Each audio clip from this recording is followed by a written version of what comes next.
بسم الله الرحمن الرحيم. الحمد لله الذي أنزل على عبده الكتاب ولم يجعل له عوجا قيما لينذر بأسا شديدا من لدنه ويبشر المؤمنين الذين يعملون الصالحات أن لهم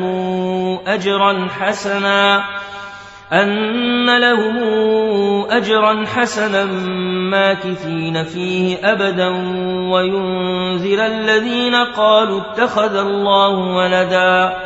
ما لهم به من علم ولا لآبائهم كبرت كلمة تخرج من أفواههم إن يقولون إلا كذبا فلعلك باخع نفسك على آثارهم إن لم يؤمنوا بهذا الحديث أسفا إنا جعلنا ما على الأرض زينة لها لنبلوهم أيهم أحسن عملا وإنا لجاعلون ما عليها صعيدا جرزا أم حسبت أن أصحاب الكهف والرقيم كانوا من آياتنا عجبا إذا والفتية إلى الكهف فقالوا ربنا آتنا من لدنك رحمة وهيئ لنا من أمرنا رشدا فضربنا على آذانهم في الكهف سنين عددا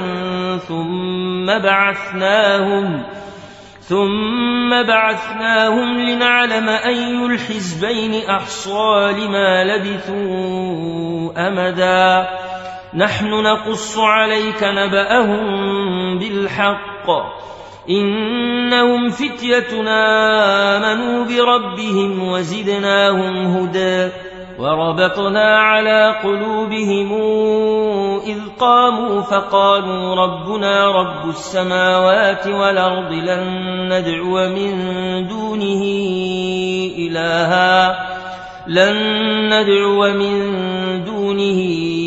إلها لقد قلنا إذا شططا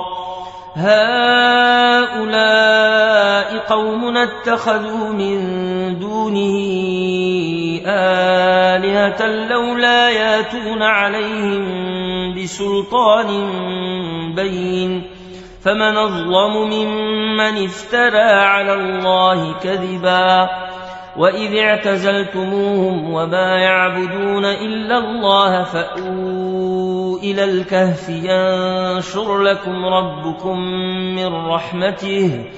ينشر لكم ربكم من رحمته ويهيئ لكم من أمركم مرفقا وترى الشمس إذا طلعت تزاور عن كهفهم ذات اليمين وإذا غربت تقرضهم ذات الشمال وهم في فجوة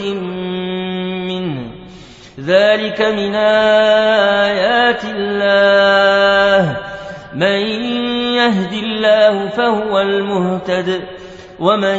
يضلل فلن تجد له وليا مرشدا وتحسبهم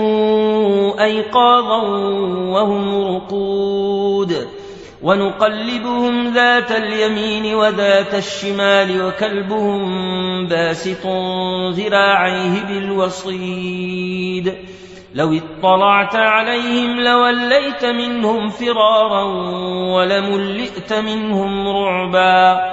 وكذلك بعثناهم ليتساءلوا بينهم قال قائل منهم كم لبثتم قالوا لبثنا يوما أو بعض يوم قالوا ربكم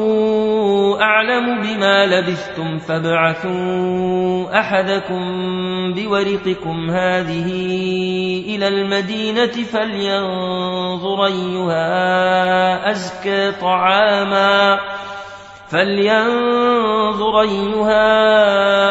أزكى طعاما فلياتكم برزق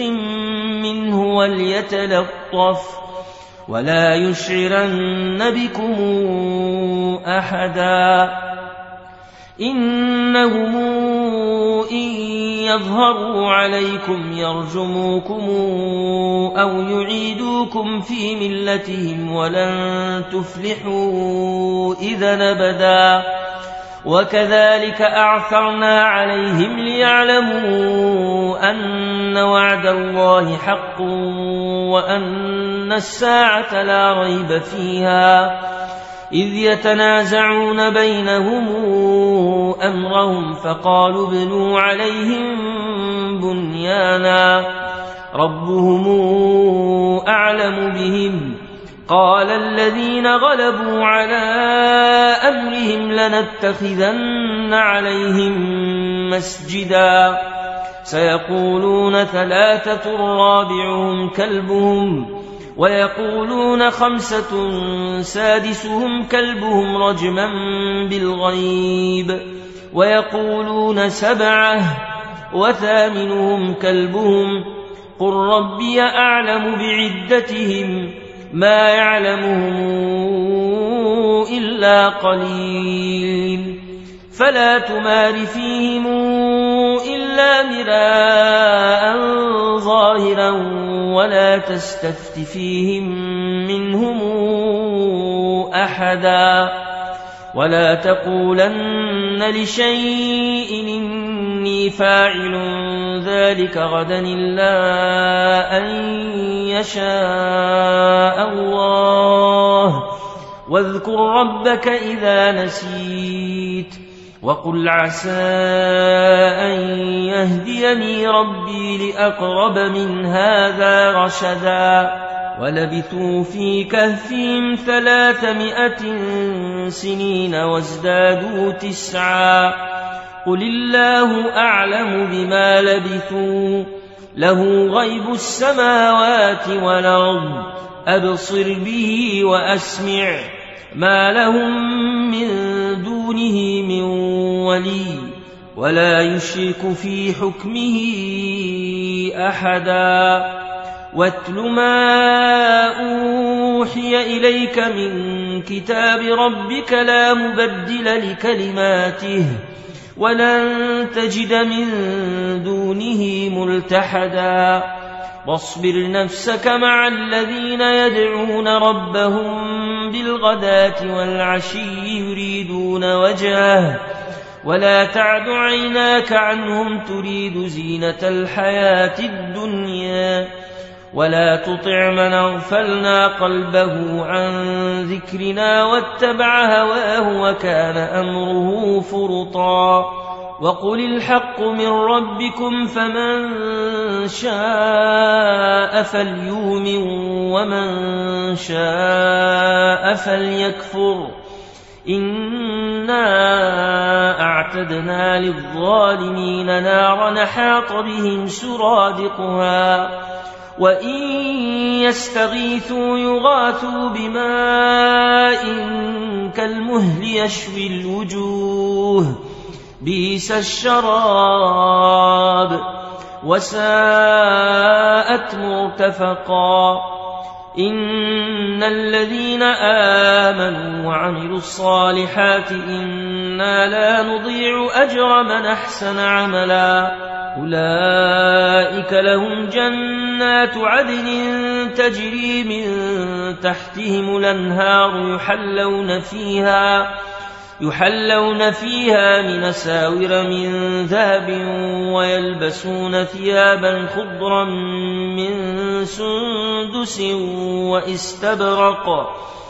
من سندس واستبرق متكئين فيها على الأرائك نعم الثواب وحسنت مرتفقا واضرب لهم مثلا رجلين جعلنا لأحدهما جنتين من أعناب وحففناهما بنخل وجعلنا بينهما زرعا كلتا الجنتين آتت أكلها ولم تظلم منه شيئا وفجرنا خلالهما نهرا وكان له ثمر فقال لصاحبه وهو يحاوره أنا أكثر منك مالا وأعز نفرا ودخل جنته وهو ظالم لنفسه قال ما أظن أن تبيد هذه أبدا وما أظن الساعة قائمة ولئن رددت إلى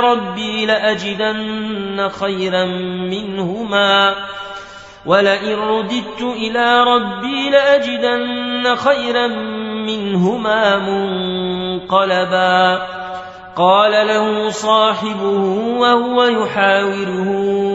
أكفرت بالذي خلقك من تراب ثم من نطفة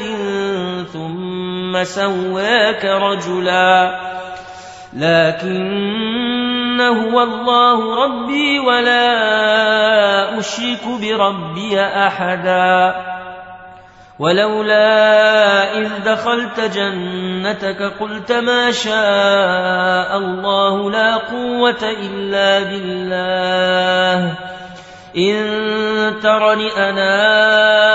أقل منك مالا وولدا فعسى ربي أن يؤتيني خيرا من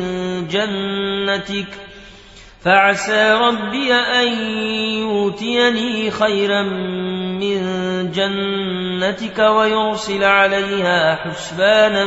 من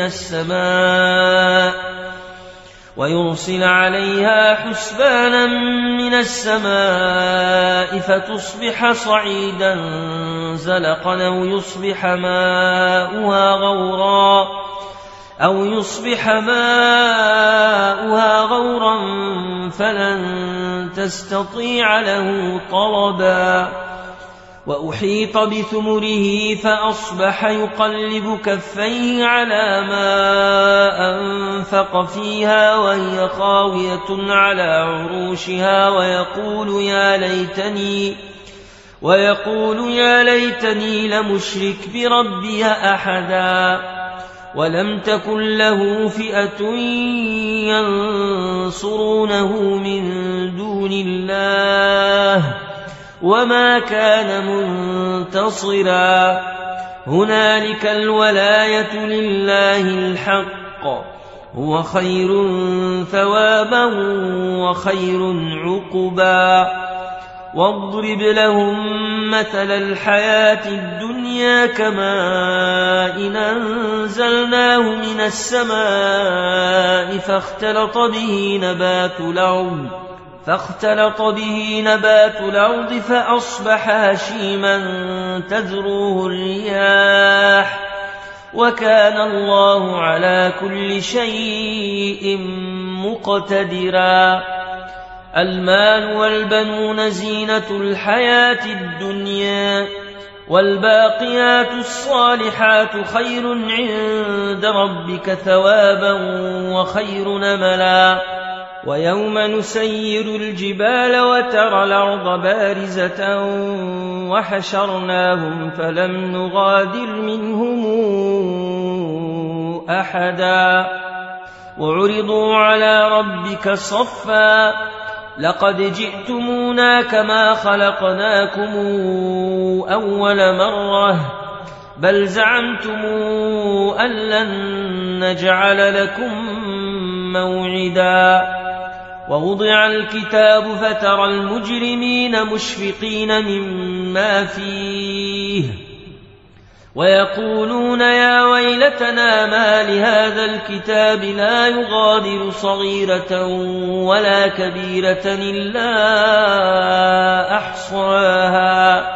ووجدوا ما عملوا حاضرا ولا يظلم ربك أحدا وإذ قلنا للملائكة اسجدوا لآدم فسجدوا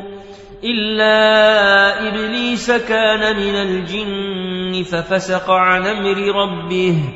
أفتتخذونه وذريته أولياء من دوني وهم لكم عدو بئس للظالمين بدلا ما أشهدتهم خلق السماوات والأرض ولا خلق أنفسهم وما كنت متخذ المضلين عضدا ويوم يقول نادوا شركائي الذين زعمتم فدعوهم فلم يستجيبوا لهم وجعلنا بينهم موبقا ورأى المجرمون النار فظنوا أنهم مواقعوها ولم يجدوا عنها مصرفا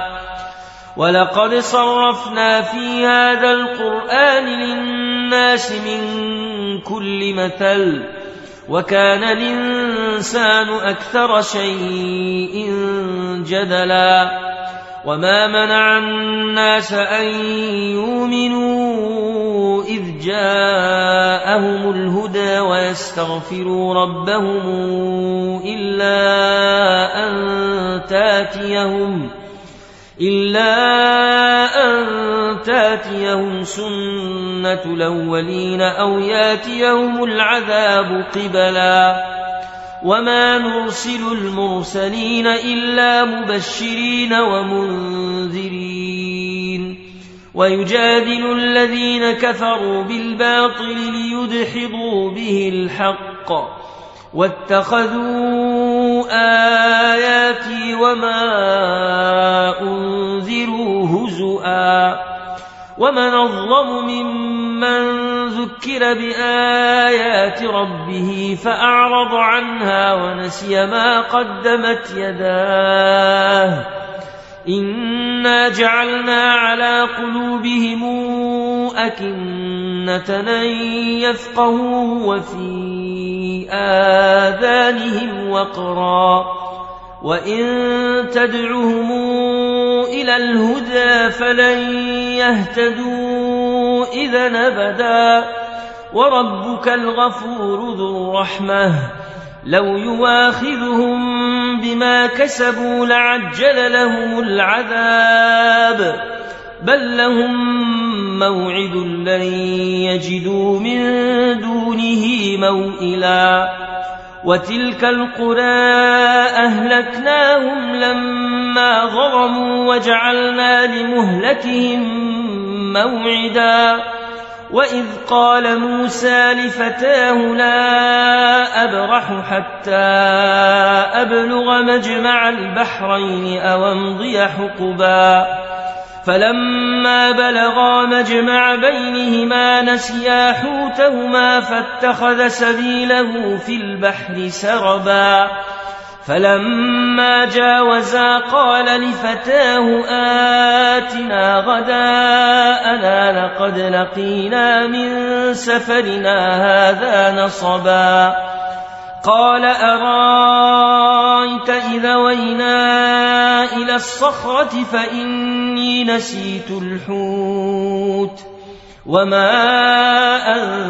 أنسانيه إلا الشيطان أن أذكره واتخذ سبيله في البحر عجبا قال ذلك ما كنا نبغ فارتدا على آثارهما قصصا فوجدا عبدا من عبادنا آتيناه رحمة من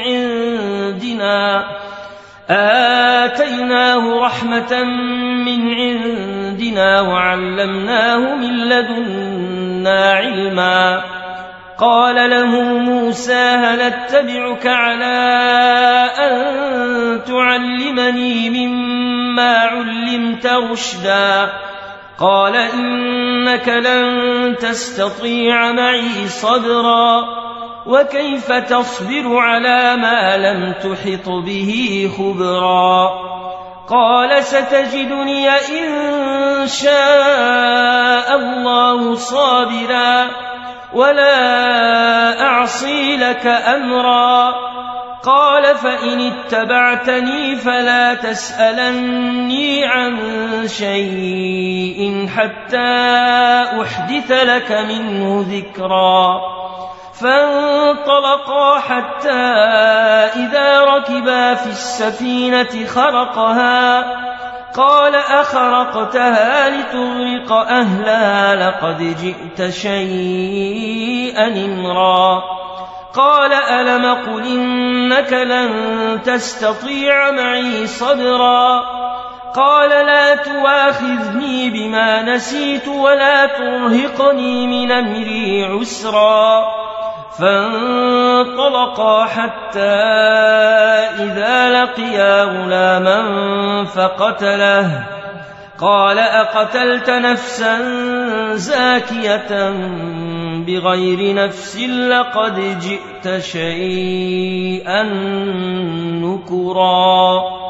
قال ألم قل لك إنك لن تستطيع معي صبرا. قال إن سألتك عن شيء بعدها فلا تصاحبني قد بلغت من لدني عذرا. فانطلقا حتى إذا أتيا أهل قرية استطعما أهلها فأبوا يضيفوهما فوجدا فيها جدارا يريد أن ينقض فأقامه. قال لو شئت لاتخذت عليه أجرا. قال هذا فراق بيني وبينك سأنبئك بتاويل ما لم تستطع عليه صبرا. أما السفينة فكانت لمساكين يعملون في البحر فأردت أن أعيبها وكان وراءهم ملك يأخذ كل سفينة غصبا. وأما الغلام فكان أبواه مؤمنين فخشينا أن يرهقهما طغيانا وكفرا فأردنا أن يبدلهما ربهما خيرا منه زكاة وأقرب رحما. وأما الجدار فكان لغلامين يتيمين في المدينة وكان تحته كنز لهما وكان أبوهما صالحا فأراد ربك أن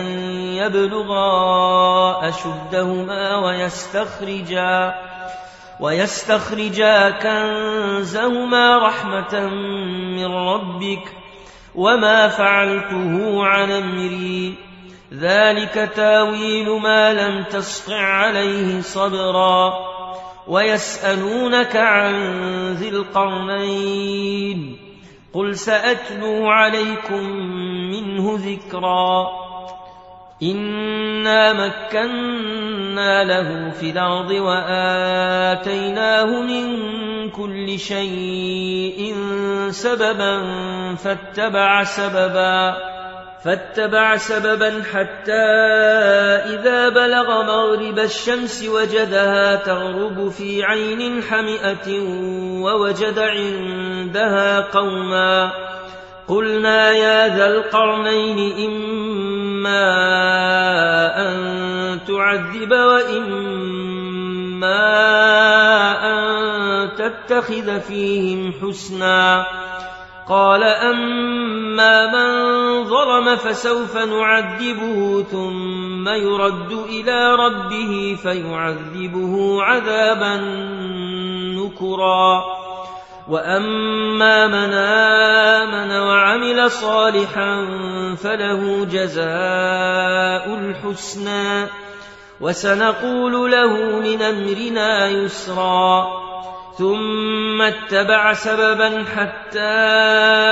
إذا بلغ مطلع الشمس وجدها تطلع على قوم لم نجعل لهم من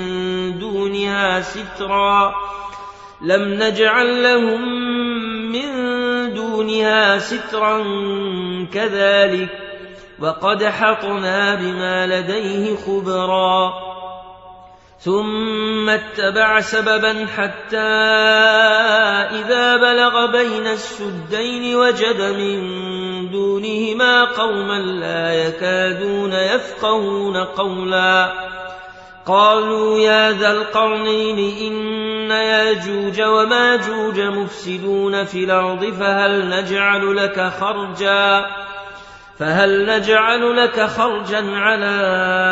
أن تجعل بيننا وبينهم سدا قال ما مكني فيه ربي خير فأعينوني بقوة نجعل بينكم وبينهم ردما آتوني زبر الحديد حتى إذا ساوى بين الصدفين قال انفخوا حتى إذا جعله نارا قال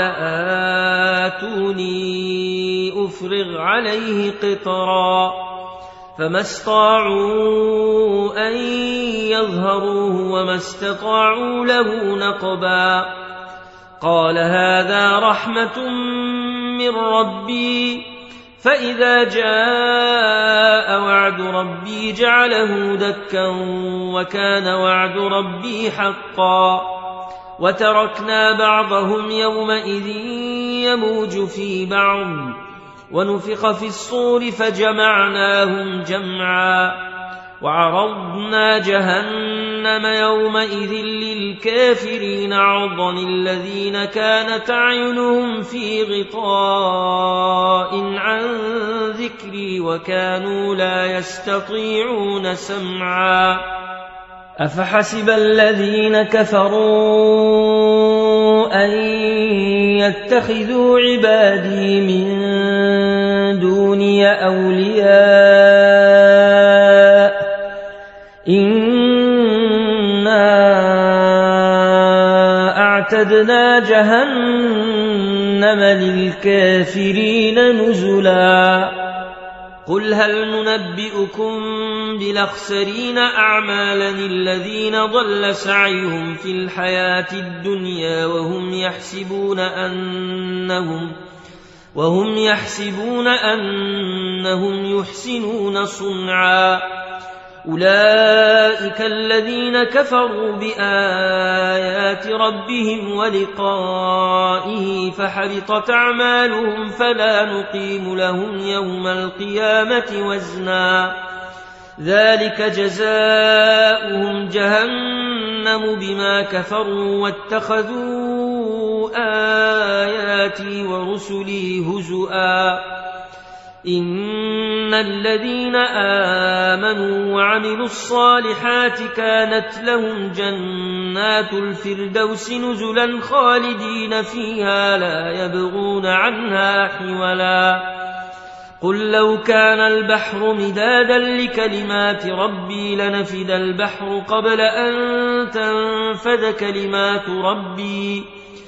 لنفد البحر قبل أن تنفد كلمات ربي ولو جئنا بمثله مددا قل إنما أنا بشر مثلكم يوحى إلي أنما إلهكم إله واحد فمن كان يرجو لقاء ربه فليعمل عملا صالحا ولا يشرك بعبادة ربه أحدا